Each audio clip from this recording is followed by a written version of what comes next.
Bonjour. Pour débuter, notre thème est celui de l'amour. Avant la Révolution tranquille, c'est-à-dire le monde où Marcel Dubé vivait, l'amour était un concept intimement relié à l'Église.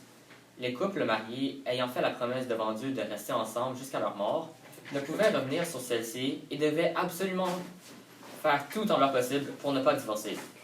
De plus, l'Église répétait souvent que l'homme était le maître de la relation amoureuse et que la femme était en quelque sorte la servante de l'homme. Cependant, tout a changé avec l'arrivée de la Révolution tranquille.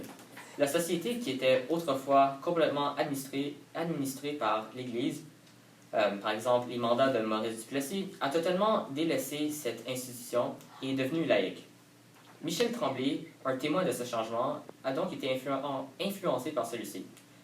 Après la Révolution tranquille, le divorce est devenu un acte beaucoup plus accepté et n'était plus vu comme un péché.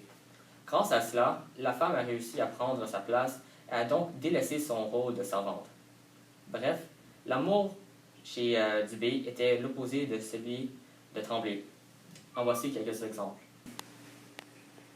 Pour Marcel Dubé, l'amour était vu comme un concept intimement relié à la malhonnêteté. Ceci est largement dû au fait qu'à son époque, soit celle avant la Révolution tranquille, il était impensable de divorcer puisque l'Église condamnait cette action.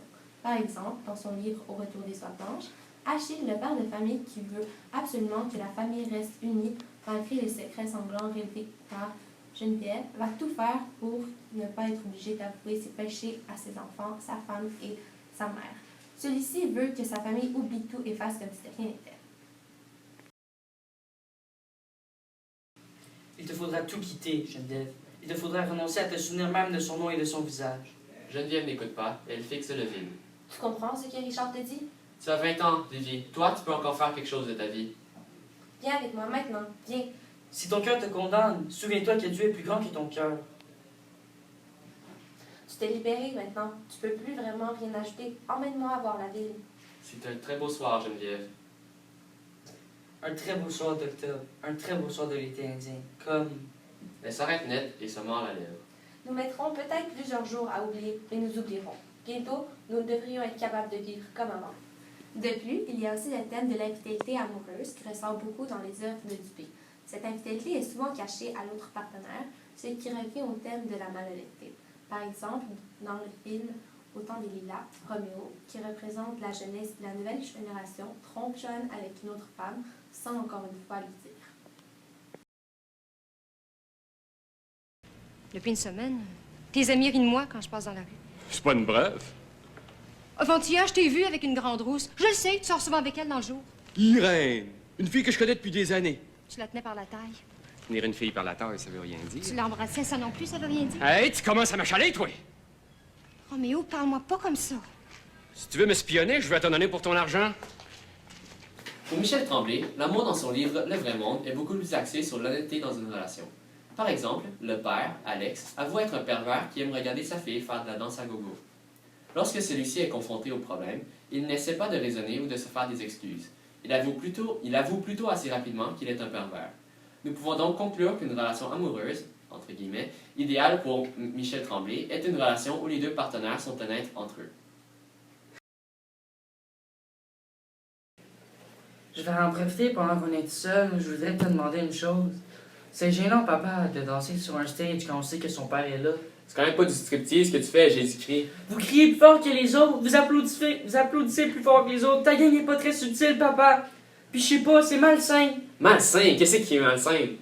Papa, j'ai l'impression que tu me vends. T'es là que tu me suis de mois en mois avec ta gang de Soulon. Les gérants d'hôtel ont fini par vous appeler mon fan club. Une chose qu'ils savent pas toutes que t'es mon père. Mais toi, à ma place, je suis là que je me fais aller sur la scène pour faire danser le monde puis les encourager à boire. Puis je sais que mon propre père est là en train de faire des farces plates avec une gang de porcs frais pour qui je suis juste un morceau de viande. Fallait pas ce métier-là si t'es pas capable de l'assumer. En ce qui concerne l'infidélité amoureuse, Tremblay est lui aussi un auteur qui utilise abondamment ce thème. Encore une fois, le père de famille est affronté au mépris de sa femme, qui a découvert que celui-ci la trompait. J'en sais déjà assez pour que ça fasse mal, justement. J'ai un orgueil moi aussi, tu sais. Tu peux pas le piétiner comme ça, sans que ça me fasse quelque chose. Tu ris de moi depuis notre mariage, Alex. C'est assez. Je ris pas de toi! Tu me regardes en pleine face, là, maintenant, puis tu ris de moi, Alex. Parce que t'as jamais deviné tout ce que je savais, parce que t'espères que je sais pas tout. Laisse-moi te conter juste une histoire, juste pour te montrer à quel point j'en ai enduré. Un bon jour, quelqu'un est venu pour sonner à la porte. J'ai été répondre. C'était une femme qui tenait une petite fille dans ses bras. Me vois-tu venir là, Alex? Elle m'a dit qu'elle s'appelait Madame Quentin. Ça te dit quelque chose, Alex? Madame Quentin de Sorel? Elle est venue ici? Ça fait des années de ça. Elle m'a dit que t'avais pas vu depuis des mois, puis que tu l'avais laissé sans une scène. Vous vous connaissez depuis des années, puis vous me l'avez jamais dit ni l'une ni l'autre. De plus, une grande ressemblance entre les deux auteurs est le fait que la femme est toujours victime de la malhonnêteté et de l'infidélité des hommes. Ce n'est jamais le contraire et cela représente bien la société d'avant qui était grandement centrée sur l'homme. Cependant, on peut remarquer que la femme a une place beaucoup plus importante dans une relation amoureuse dans l'œuvre de Michel Tremblay. Celle-ci est libre d'exprimer son opinion sans se faire traiter de folle ou d'une malade. Voyez l'exemple de Madeleine qui n'a pas peur d'exprimer sa colère. Ce qui est contraire à la femme des œuvres de Dubé. Nous pouvons prendre l'exemple d'Élisabeth qui reste silencieuse et qui ne parle que très peu pendant que sa fille, qui représente la nouvelle génération, crie à tue-tête. On pourrait alors dire que la nouvelle génération de femmes dans les œuvres de Dubé, qui n'a pas peur de s'exprimer sur leur mécontentement par rapport à leur relation amoureuse, est reprise comme étant la génération actuelle dans les œuvres de Tremblay. Pour conclure, il y a plusieurs différences entre les deux auteurs. Nous pouvons, par exemple, penser au statut des femmes dans une relation amoureuse qui diffère d'un auteur à l'autre. De plus, l'honnêteté de l'homme est différente selon l'auteur.